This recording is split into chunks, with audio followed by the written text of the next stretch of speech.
We're joined now by retired Lieutenant General H.R. McMaster. He did serve as National Security Advisor in the Trump administration, but he has not endorsed either candidate in the presidential race this time around. He's also a CBS News contributor and the author of a new book, At War with Ourselves. Good morning, General. Thanks for being here. Robert, great to be with you. You just heard from retired General McChrystal. He has made an endorsement. You have not. Why not? Well, Robert, I respect his ability to make that decision and right to make that decision. But what concerns me these days is the military is getting drug in to partisan politics. And you hear really both parties trying to involve the military. Now, of course, General McChrystal is endorsing Vice President Harris as an individual, but I think sometimes it's difficult to differentiate between an individual endorsement and the military getting drug into partisan politics, right? You hear this narrative these days, from some people on the far right that the military is woke, or from the far left that the military is extremist. Hey, the military is not woke or extremist, right? The military is doing its duties under the Constitution and for whoever's elected commander-in-chief. So that's been a big part of my reticence. And then the other role is, I think, Robert, the other reason is, I don't think anybody needs me to tell them how to vote, right? In the book and in other venues, I lay all of it out, right? The good, the bad, the ugly, of the Trump administration. But I do so in context of the 8 Obama years that followed it and the 4 that preceded it and the 4 Biden years that followed it. So I think voters should make their own decisions. And what I've tried to do is help inform voters, no matter which way they're leaning. Let's turn to the Middle East. What's your view? You heard from Senator Cotton, you heard from General McChrystal. Mm-hmm. How do you see a possible war on the horizon, if any, between Israel and Iran? Or is there something that can be done, especially by the United States, to contain what is happening? Robert, I would say there already is a war between Israel and Iran. And it's a war that Iran has been waging for 4+ decades. Nasrallah, who was there at the beginning of Hezbollah, who was there when they killed 241 Marines in Beirut and began a campaign against not only who Nasrallah called the cancerous boil of Israel, but the great Satan of the United States. And Nasrallah, remember what his catchphrase was at the end of almost many of the speeches that he gave, which was, "The Jews are vulnerable because they love life. We can take that away from them. We will win because they love life and we love death." And so the Israelis have had really no choice. Remember, right after the heinous attacks of October 7th, that's when Hezbollah launched rockets at Israel in solidarity with Hamas. That resulted in the evacuation of 10% of Israel's territory. About 70,000 Israelis are out of their homes. And so I think Israel is taking the right approach to escalate against an enemy who's been able to escalate really on their own terms with impunity.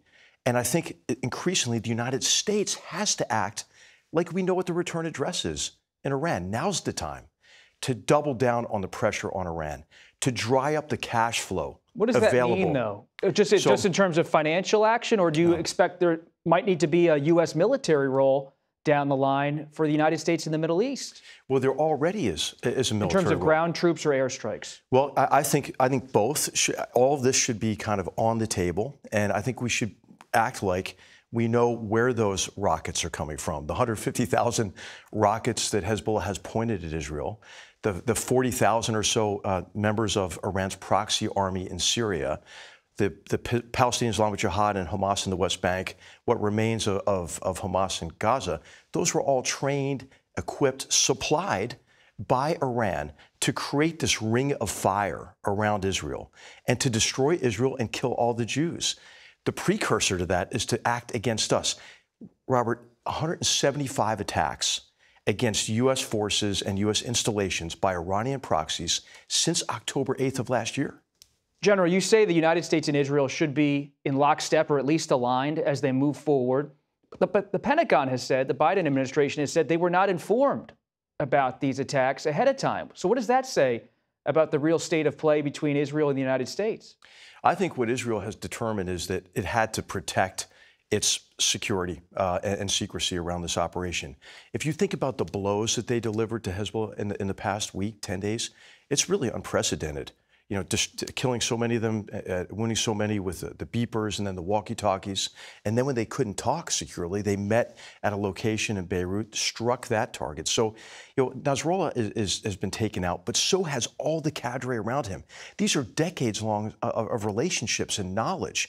And so I think now's the time to put on the financial sanctions. Why did the Biden administration not enforce the Trump-era sanctions against Iran and allowed about $100 billion to flow to that theocratic dictatorship? Now's the time to reverse that policy. So Israel has taken out military targets. Lebanon is saying that many civilians have been killed. What should the U.S. do in terms of protecting civilian deaths moving forward? Yeah. Talking to Israel about that issue? What needs to be done on the civilian front? Well, what you want is you need firepower to overwhelm this enemy, but you also want to apply that firepower with discrimination. Is that being done? Well, it depends on the calculus at the time. Remember, the bunker in which Nasrallah was killed was underground, several stories underground, underneath where? An apartment complex. And so it's Hezbollah. Remember, he said, we love death.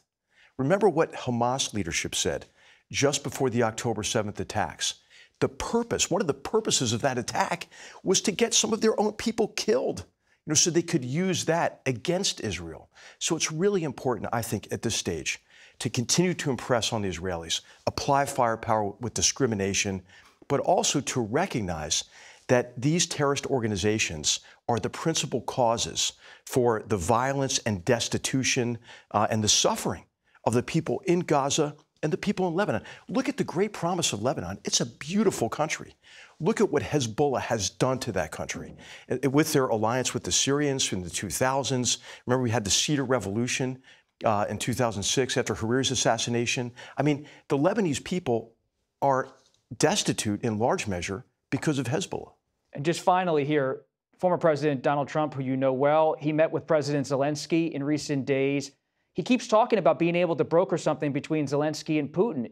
Do you buy it? I don't really buy it in terms of, hey, in 24 hours it can be. I think it's a real myth, right? It's a real misunderstanding of war to assume that you can get a favorable political outcome without a favorable military outcome. That's never really happened in war. And so I think the right course of action is, if you want to accelerate toward progress toward a settlement, is to convince Putin that he's losing the war. I think that's the only way you get a favorable settlement. How do you do that? You demonstrate our resolve to continue to support the Ukrainians as they defend themselves against this continued onslaught by the Russians. That's how you get to maybe favorable conditions for negotiation.